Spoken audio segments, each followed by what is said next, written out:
You're tired of hearing about it. The world is difficult. The world is going to get worse.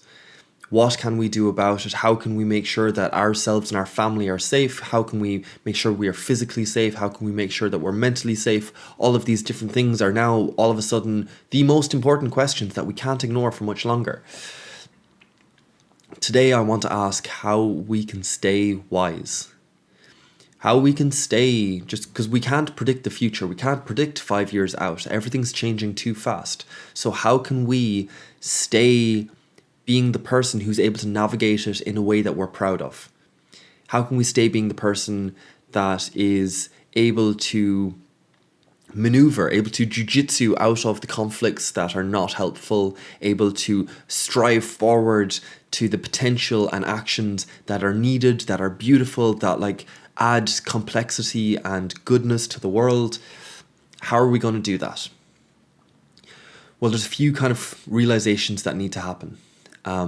One is that our world is mostly digital, in the fact that the material world isn't really set up for us to inherit it. The boomer generation, was the last generation of expansionism.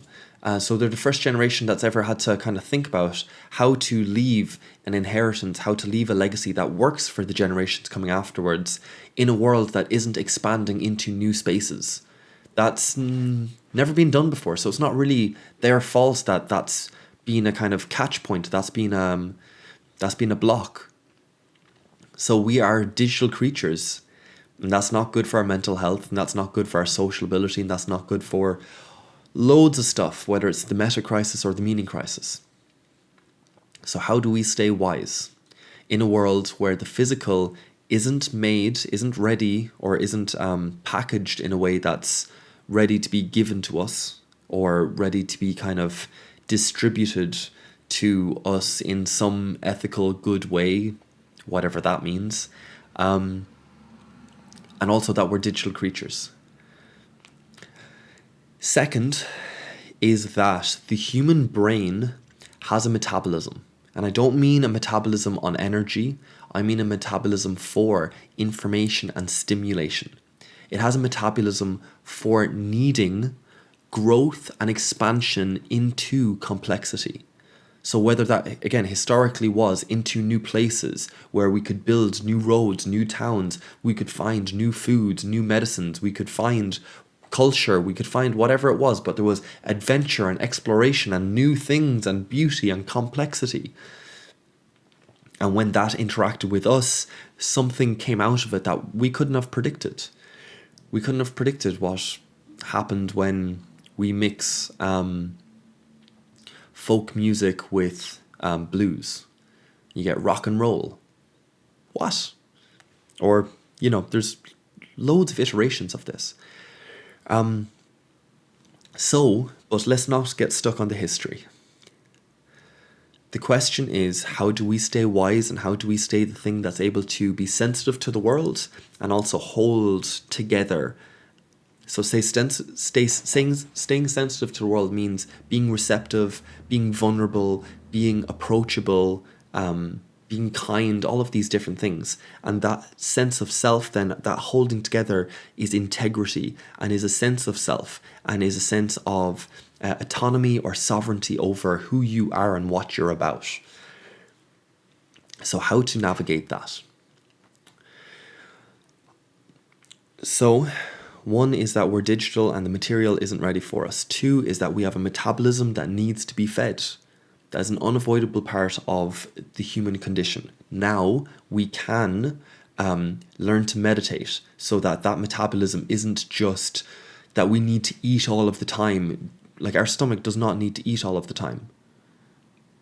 It just blatantly doesn't. It doesn't need the treats. It doesn't need the sugar. It doesn't need whatever it is. We don't need any other of the addictions, whether it's whatever drug or cigarettes or alcohol or gambling or any of these things. We don't need them, but we crave them because we have a metabolism, and life itself isn't fulfilling that metabolism. Therefore, we plug the hole with something to soothe ourselves, something to numb ourselves.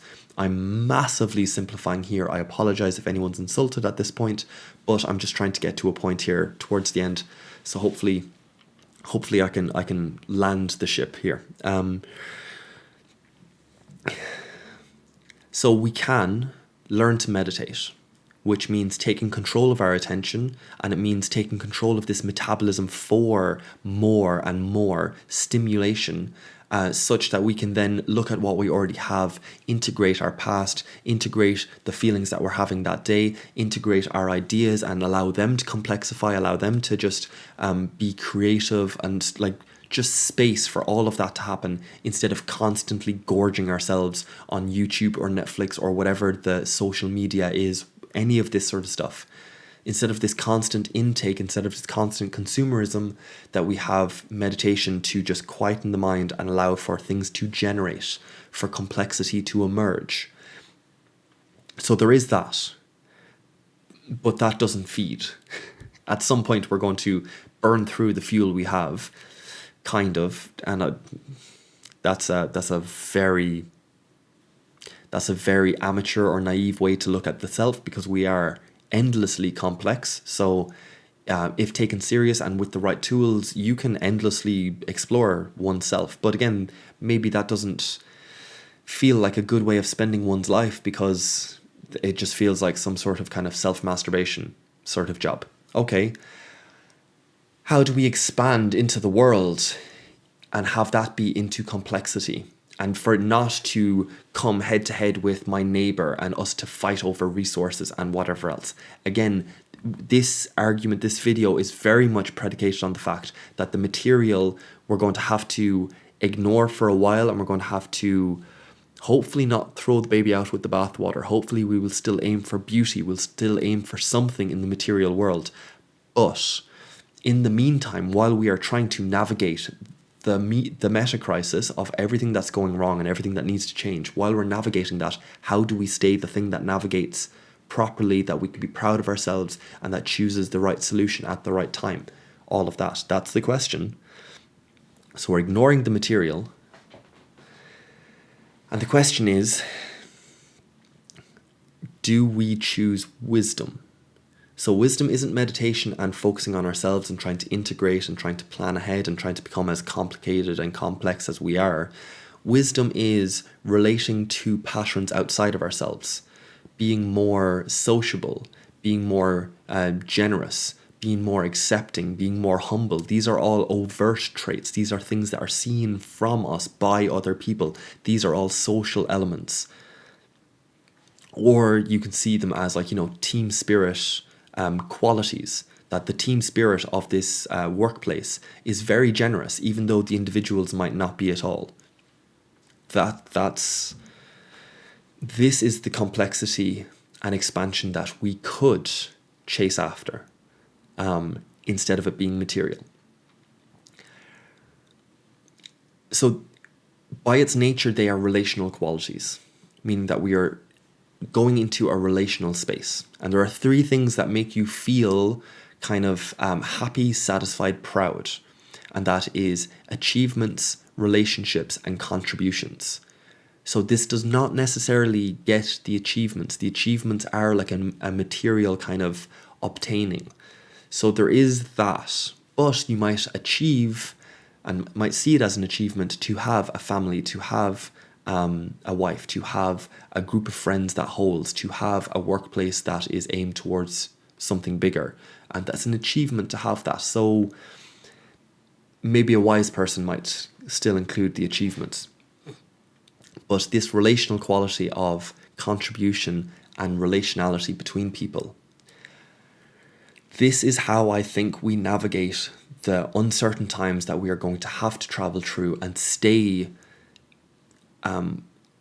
and keep a sense of self that we are proud of and that feels like it has integrity.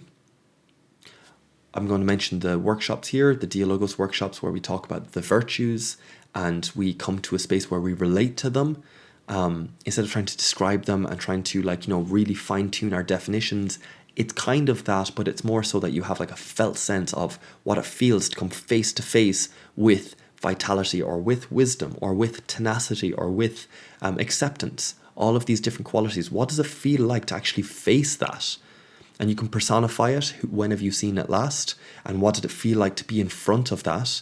Did it draw you closer? Did you feel shamed? Did you want to run away from it? Did you want to contribute to it? Was it so perfect that you wanted just to witness it? All of these different qualities. That is a quick invitation to the Dialogos workshops. They're on every Wednesday at 8 o'clock. And just message me. That's no problem at all. I do think that's it's the best answer I've found for this question. But that is the question I'm going to leave with you this week, is how, if we cannot predict the details, no matter how much we plan, as Churchill said, plans are useless, but planning is priceless. So if we don't try and hold on to our plans, but we are just our ability of planning, how beautiful is that? What does that feel like?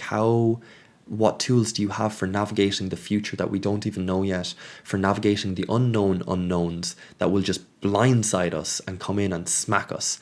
And how will we hold our sense of center even during those times?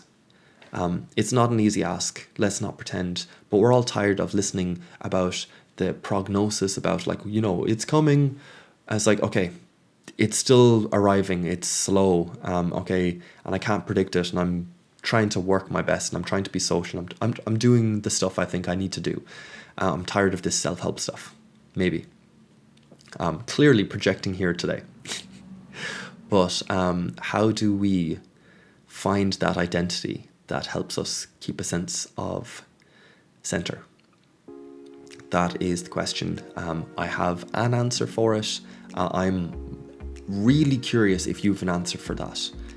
So please, if you have any sort of practice or anything that holds you in this space and allows you to trust and feel and still allow you to see the beauty in the world, please let me know.